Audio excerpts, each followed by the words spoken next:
मौसम सरमा से मोहब्बत करने वालों के लिए जो स्नोफॉल होती है वो बेसिकली एक ख़ास मुकाम रखती है, उसके साथ उनकी एक ख़ास मोहब्बत होती है और वही लोग इस चीज़ को जानते हैं कि जो स्नोफॉल है वो उनके लिए क्या अहमियत रखती है। सर्दी के आखिरी दिन जारी हैं और जनवरी का महीना है, कुछ दिनों की मेहमान रह गई है सर्दी और मुल्क में बहुत से मुकामात पर बर्फ़बारी हो रही है।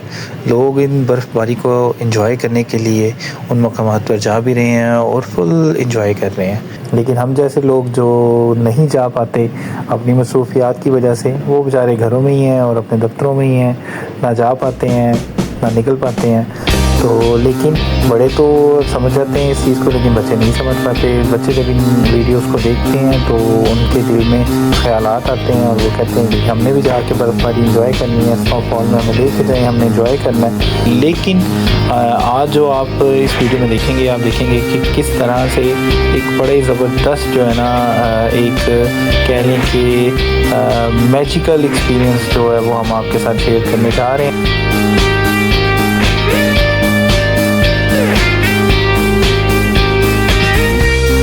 हम लोग पहुँचे थे एम्पोरियम मॉल में और यहाँ पे जब एम्पोरियम मॉल में पहुँचे तो यहाँ पे इन्होंने एक विंटर वंडरलैंड के नाम से एक सेगमेंट बनाया हुआ था, या एक एक्टिविटी कह लें बच्चों के लिए।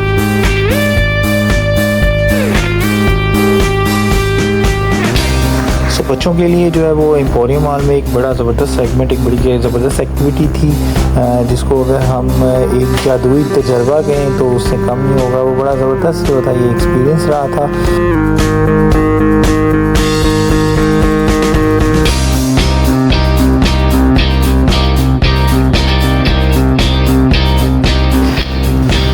बच्चों के लिए बेसिकली बच्चे क्या बड़े क्या उन सब के लिए जो एम्पोरियम मॉल में इन्होंने मौसम सरमा के आखिरी दिनों को एंजॉय करने के लिए ये बड़ी ज़बरदस्त जो था एक सेगमेंट बनाया हुआ था, एक एक्टिविटी जो थी ये प्लान की हुई थी, जिसका भी आइडिया था अच्छा आइडिया था, खूबसूरत इन्होंने बड़ा ज़बरदस्त डेकोरेट किया।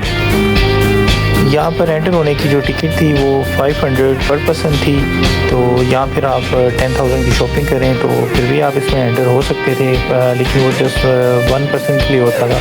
तो अगर 2 पर्सन के लिए अगर आप जाना चाहते थे तो वो आपको 20,000 की शॉपिंग करना पड़ती थी।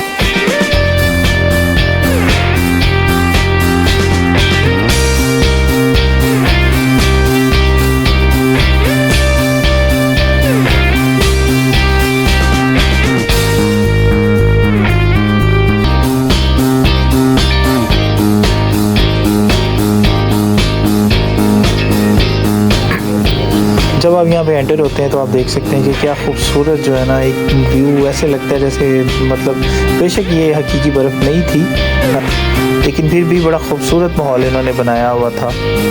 अगर आप देखें तो यहाँ पे बच्चे क्या बड़े क्या फैमिलीज़ जो है ना वो सारे मिलजुल के जो है ना मिक्स होके जो है वो एंजॉय कर रहे थे, फुल लुत्फ़अंदोज़ हो रहे थे इस माहौल के साथ। वो ऐसे ही लग रहा था जैसे उनको वो एक हकीकी जो है वो जगह पे आ गए हैं जहाँ पे स्नोफॉल हो रही है। बच्चे इसमें गिर रहे थे, लेट रहे थे, उठ रहे थे, जैसे कि अब ये आप खान साहब को भी देख सकते हैं कि ये फुल एंजॉय कर रहे थे भाई साहब वहाँ पे। उनको ऐसे ही लग रहा था जैसे ये हकीकी बर्फ़ है।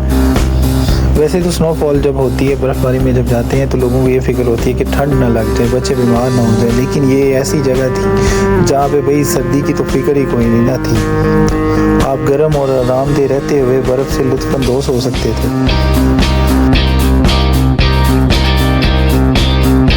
ओवरऑल बड़ा ज़बरदस्त एडवेंचर रहा, बच्चों ने बहुत एंजॉय किया।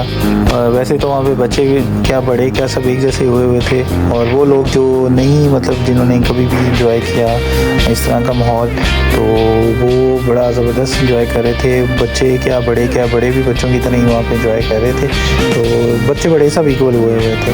तो अच्छा एक एडवेंचर था, अच्छा एक माहौल प्रोवाइड किया हुआ था बच्चों के लिए स्पेशली। बस ये था थोड़ा सा यहाँ पे जो है ना इसमें थोड़ा सा ख़तरनाक भी था, क्योंकि ये जिस चीज़ से इन्होंने बनाई गई हुई थी इन्होंने लिखा हुआ था कि उस पर टच ना करें, लेकिन बच्चे क्योंकि इसमें खेल रहे थे और इसके अंदर लेट रहे थे, कभी आंखों में फेंक रहे थे और बड़ा मतलब इशू था। तो उन्होंने खुद मेंशन किया था टच ना करें, लेकिन बच्चे तो फिर बच्चे होते हैं, टच ना करें। लिहाजा इस चीज़ को देखना चाहिए था और इसको मज़ीद कोई बेहतर कर सकते थे ताकि बच्चों की आंखों में कोई इन्फेक्शन ना हो जाए। तो इस तरह से ये चीज़ होनी चाहिए थी। तो बाकी फिर भी एक अच्छा माहौल बनाया हुआ था इन्होंने, एक कहने के मौसम सरमा के आखिरी दिनों में एंजॉय करने के लिए, एक याद बनाने के लिए एक अच्छी चीज़ थी।